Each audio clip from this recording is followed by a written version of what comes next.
নমস্কার, আমি মৃত্যুঞ্জয় কাল্পনিক উপমায় আপনাকে স্বাগত। চুরি করা ঘৃণ্য কাজ, অপমানজনক কাজ, তবু কখনো কখনো মানুষ তার প্রিয়জনের জন্য আবেগতাড়িত হয়ে চুরি করে থাকে।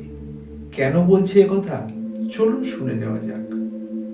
রমেশ এবং উমেশ দুই বন্ধু, একই স্কুলে একই ক্লাসে পড়ার জন্য একে অপরের সঙ্গে একটা বন্ধুত্বপূর্ণ সম্পর্ক গড়ে ওঠে। উমেশ ছিল ধনী ব্যক্তির ছেলে আর রমেশ সাধারণ মধ্যবিত্ত, কিন্তু তাদের মধ্যে সম্পর্কটা বেশ নিবিড় ছিল। এইভাবেই তারা একে অপরের সঙ্গে বন্ধুত্বপূর্ণ সম্পর্ক রেখে এগিয়ে চলছিল। এইভাবে অনেকগুলো বছর পেরিয়ে যাওয়ার পর তারা যখন বড় হলো, স্কুল ফাইনাল পরীক্ষার পর উমেশ বিদেশে পড়তে চলে গেল। এরপর তাদের মধ্যে অনেকগুলো বছর যোগাযোগ ছিল না। একদিন হঠাৎ পথে উমেশের সঙ্গে রমেশের দেখা হয়। উমেশ তাকে জানায় এই কিছুদিন হলো সে দেশে ফিরেছে, এখন সে একটা বিদেশি কোম্পানিতে চাকরিও করছে। এই সমস্ত কথার মাঝেই উমেশ রমেশকে জানায় যে আজই তার বার্থডে এবং তার বাড়িতে তাকে যেতেই হবে। রমেশ বন্ধুত্বের খাতিরে না বলতে পারে না। বার্থডে সেলিব্রেশনে পৌঁছে সে নিজেকে কিছুটা গুটিয়ে রেখেছিল, কারণ সে ছিল আর্থিকভাবে দুর্বল। অন্যান্য বন্ধুদের সঙ্গে তেমনভাবে তার পরিচয় করার ইচ্ছে ছিল না। তবু উমেশ নিজে থেকে এগিয়ে গিয়ে তার সমস্ত বন্ধুদের সঙ্গে রমেশের পরিচয় করিয়ে দেয়। এরপর বার্থডে সেলিব্রেশন হওয়ার পর সবাই খাওয়ার টেবিলে যায়। একটা অদ্ভুত ঘটনা ঘটে। সেদিন হঠাৎ করে উমেশ লক্ষ্য করে তার হাতের হীরের আংটিটা তার হাতে নেই। সে উদ্বিগ্ন হয়ে ওঠে, খুঁজতে থাকে এদিক ওদিক। তখন বাকি বন্ধুরা তাকে জানতে চায় তার উদ্বিগ্ন হওয়ার কারণটা কি।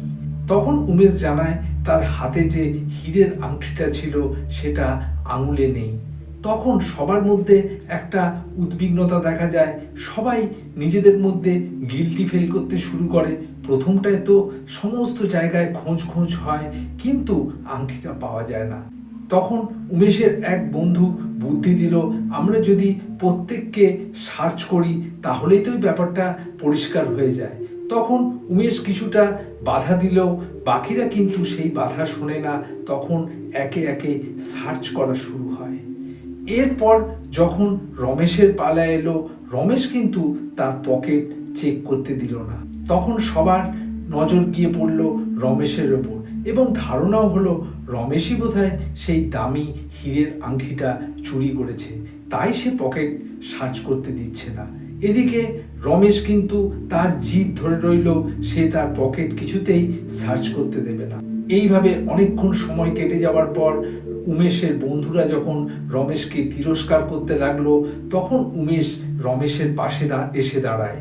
সে বলে, আমার আংটি মনে হয় আমার বাড়িতেই কোথাও পড়েছে, ওটা নিয়ে ছাড়, আমরা সবাই মিলে চল সেলিব্রেশন করি।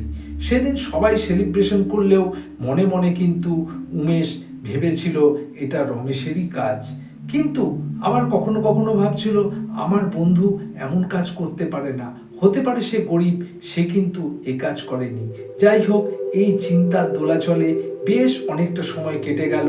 পার্টি শেষ হওয়ার পর সবাই যে যার মতো বাড়ি ফিরে গেল। রমেশও সেদিন বাড়ি ফিরে এসেছিল। এরপর পরের দিন বাড়িতে বসে রমেশ যখন কিছু লিখছে, হঠাৎ করে উমেশ তার বাড়িতে এসে উপস্থিত। রমেশ তাকে দেখেই বলে, বন্ধু, আমি জানি তুমি আজ কেন এসেছো, কিন্তু বিশ্বাস করো সেদিন আমার কিছু করার ছিল না। আমি যদি আমার পকেটটা সার্চ করতে দিতাম তাহলে তো আমার সঙ্গে তুমিও অপমানিত হতে, তাই আমি আমার পকেটটা সার্চ করতে দিইনি। তখন উমেশ মনে মনে হাসতে লাগলো এবং বলল, আজকে আমি একটা কথা তোমাকে জানাবো। তখন রমেশ বলল, না, তার আগে আমি একটা কথা জানাবো। দুজনের মধ্যে একইভাবে আমি আগে জানাবো বলে ব্যাপারটা এগোতে থাকে। তখন তাদের সেই ছোটবেলার পন্থা, মানে টস করে ঠিক হবে কে আগে জানাবে। এরপর সেই মতো তারা টস করে, রমেশ টসে জিতে যায়। তখন রমেশ বলে, আমার বলার পালা, আমি বলবো। তখন অগত্যা উমেশ বলে, ঠিক আছে, তুমি আগে বলো, তারপর আমি আমার কথাটা বলবো। এরপরে রমেশ উমেশকে নিয়ে পাশের ঘরে যায়।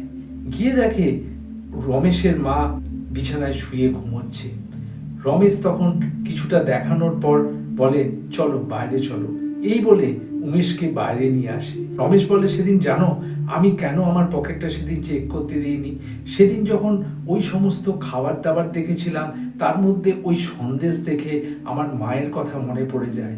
মা অনেকবার সন্দেশ খেতে চেয়েছিল, কিন্তু আমি আর্থিক অসুবিধার জন্য সেটা করে উঠতে পারিনি। তাই সেদিন কয়েকটা সন্দেশ পকেটের মধ্যে রেখে নিয়েছিলাম, আর সেই জন্যই আমি পকেটটা সার্চ করতে দিইনি। তুমি বিশ্বাস করো, আমি কিন্তু তোমার আংটি চুরি করিনি। তখন উমেশ হাসতে হাসতে বলল, এই কথাটা তুমি আগে বললে, কারণ তুমি টসে জিতেছো। আমি যদি টসে জিততাম তাহলে আমি তোমাকে জানাতাম। সেদিন সবাই চলে যাওয়ার পর আমি যখন বাড়িতে গিয়ে চেঞ্জ করছি, তখন আমার পকেটের মধ্যেই ওই আংটিটা থেকে গিয়েছিল। সারা রাত আমি ঘুমোতে পারিনি। সকালবেলা ফোন করে সমস্ত বন্ধুদের আমি জানিয়েছি, কিন্তু তোমাকে জানানো সম্ভব হয়নি, কারণ তোমার নাম্বার আমার কাছে নেই। তাই আমি নিজে এসেছি তোমার কাছ থেকে ক্ষমা চাইতে সেদিনকার ওই ব্যবহারের জন্য। এই গল্প থেকে এটাই বোঝা যায়, মানুষ কখনো কখনো বাধ্য হয়ে চুরির দিকে এগিয়ে যায়। যদি আমার এই প্রতিবেদন আপনার ভালো লেগে থাকে, তাহলে চ্যানেলটাকে সাবস্ক্রাইব করে এবং পরিচিতদের মধ্যে লিঙ্কটা শেয়ার করে আমার পাশে থাকবেন।